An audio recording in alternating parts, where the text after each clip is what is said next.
It's Mon Mothma's HoloNet, and we're just posting on it. Welcome back to Mothmanet News and our 50-day countdown to the Mask of Fear by Alexander Freed. Before we dive in, I want to set the record straight on a few things. The only people that Star Wars isn't for are those that use their platforms to exclude others and attack others within the fandom. This includes targeted hate campaigns to harass actors, including children, and creators because you don't like their work, and also sending your little minion followers to attack people who criticize you for your exclusionary beliefs.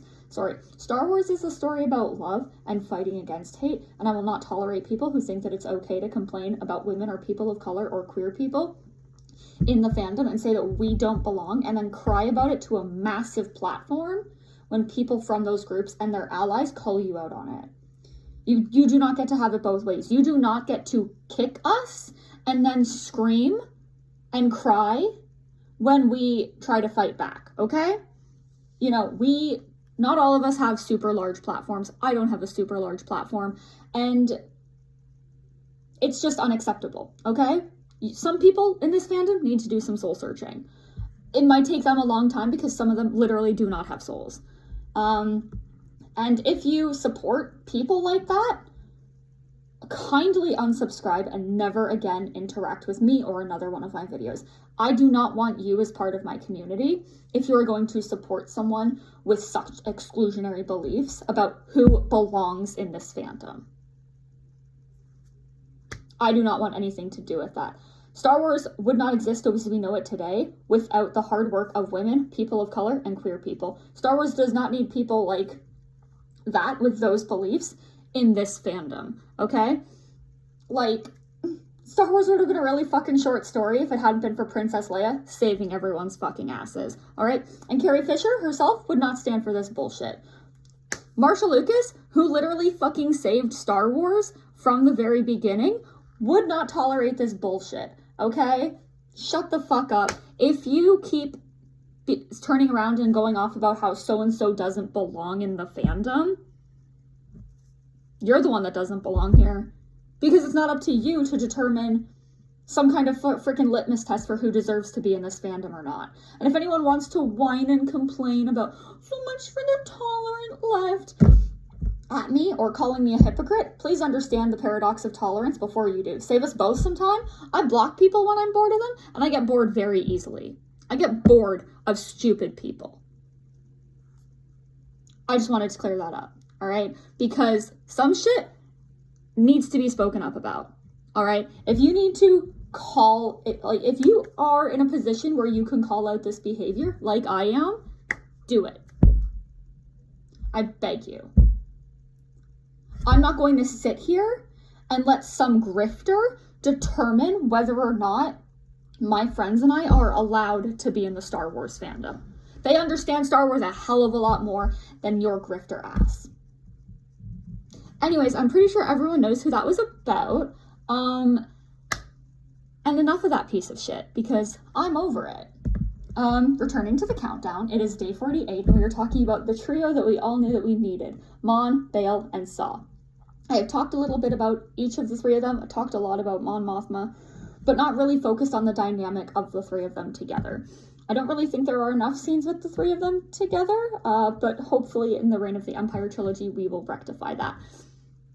Before this, we actually don't have any scenes where the three of them are on the page or screen properly together. And I think that that's really interesting because, yeah, having read The Mask of Fear, these three characters were the absolute best picks to be the main characters for the storyline. And at first I was like, okay, interesting choices. How is this all going to work together? And then Alexander Freed cooked a beautiful feast, as he always does every time he's allowed to write a Star Wars story. Yeah, I think Mon and Saw's only scenes together prior to this were in Rebels, and I don't really recall Saw and Bail meeting on page or on screen, but I could be wrong. There's a lot of Star Wars, and while I have emptied so much of my memory to fit in more Star Wars, sometimes things will slip through the cracks in my mind. In many ways, I feel as though the dynamic between them, the three of them, is balanced, but in some ways I can understand the argument for how there is a power imbalance between the three of them. What I mean by this is that we have someone who knows that the actual physical fight matters. You know, picking up a blaster, shooting at stormtroopers, you know, sticking it in the eye of the empire, and that it will need to happen if the empire is to fall. And we have the people whose job it is to think about what comes after that fight and try their best to make sure that the fighting isn't in vain or too damaging to the galaxy as a whole. Because if you lose too many people, that's not a good idea, right? And these two types of people need each other in a war, especially a war built on revolution and overthrowing the government.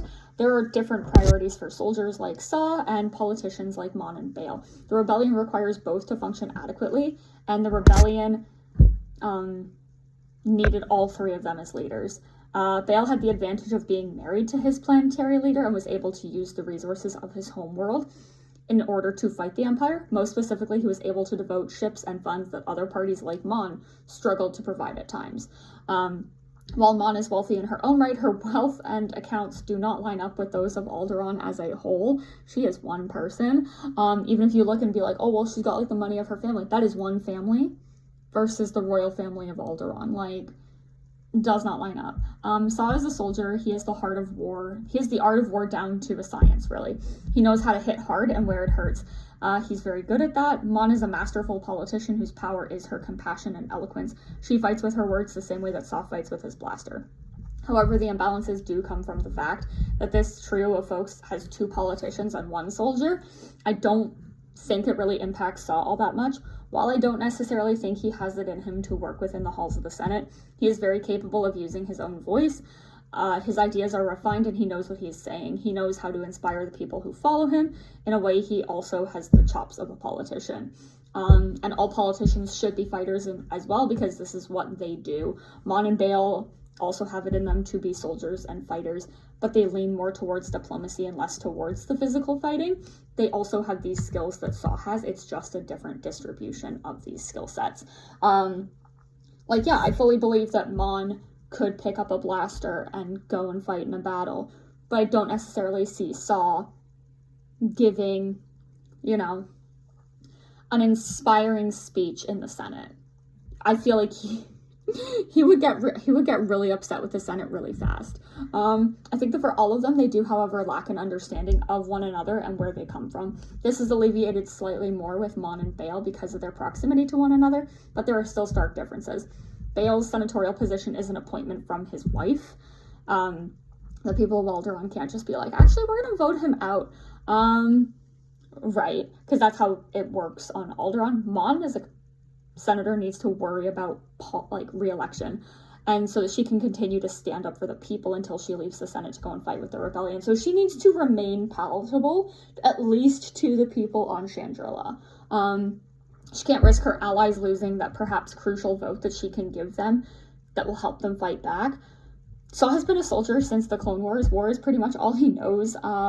By the time of the Galactic Civil War, it's natural that someone whose foundational years were spent at war fighting with a blaster would take comfort in that and keep fighting the best way that he knows how.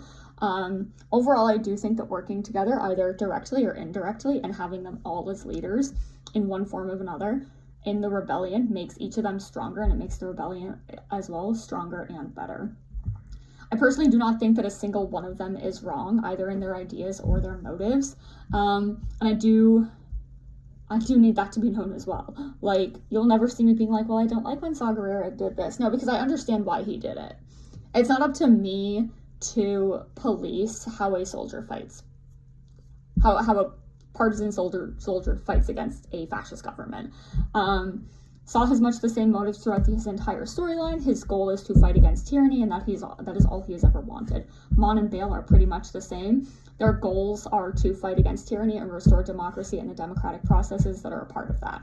Saw doesn't see himself living that long, and that is rather understandable to a degree. Like, soldiers fight knowing that there's a chance that they're going to die, right? He fully intends to go down fighting the Empire, and so he does. He just wants to take as many imps with him as he possibly can. He doesn't need to plan for a future that he will never see, and that is a stark difference between him and Luthen. Luthen also doesn't see himself living through this fight, but he will have his plans in place for what comes next. Mon and Bale, I think, both saw themselves making it through and rebuilding the rebellion, the Republic together. Bale's spot is ultimately taken by Leia, and I do think that if Bale had lived, we may have seen Mon and Bale working together as chancellors rather than one single chancellor, similar to the way that Chancellors Greylark and Mallow were in Phase 2 of the High Republic. My partner and I have often discussed how we think Saw's relationship with the rebellion would have been if Steela was still alive, and I think that makes sense to say that if Steela she would have been in that leadership position instead of Saw. Steela has a little bit more of the diplomatic edge, in my opinion, and she would have been a great buffer, even if Saw had been the leader. Kind of like their liaison with the Rebel Alliance. Saw knew and trusted Steela, and nothing could ever change that. I also think that Steela would have gotten on rather well with Mon and Bale in a way that Saw did not. At the end of the day, I do believe that these three rebel leaders who we are following in the Reign of the Empire trilogy all have a measure of respect for one another. With that, each of them also knows how to rile the other two up, but in the long run, it works to their advantage. Works to the advantage of the rebellion. Saw and Mon have their showdown in Rebels Season 4. Mon and Bale have their disagreements, and we hear about that in Leia, Princess of Alderaan, and you'll have to see Bale and Saw's development together. And that is it for me today. Just a few housekeeping things before I go. Once again, this is all the same housekeeping stuff that I've been doing the last handful of days. We still have those Friday badges for Celebration if anybody needs one. My Mon Mothma panel at Celebration is on Friday the 18th of April from 4 to 5 on the fan stage. Hope that you can make it. If not, one of my friends will be recording, and I'll be posting it to YouTube right here. Tomorrow's day 49, and it's going to be a little bit of a fun day.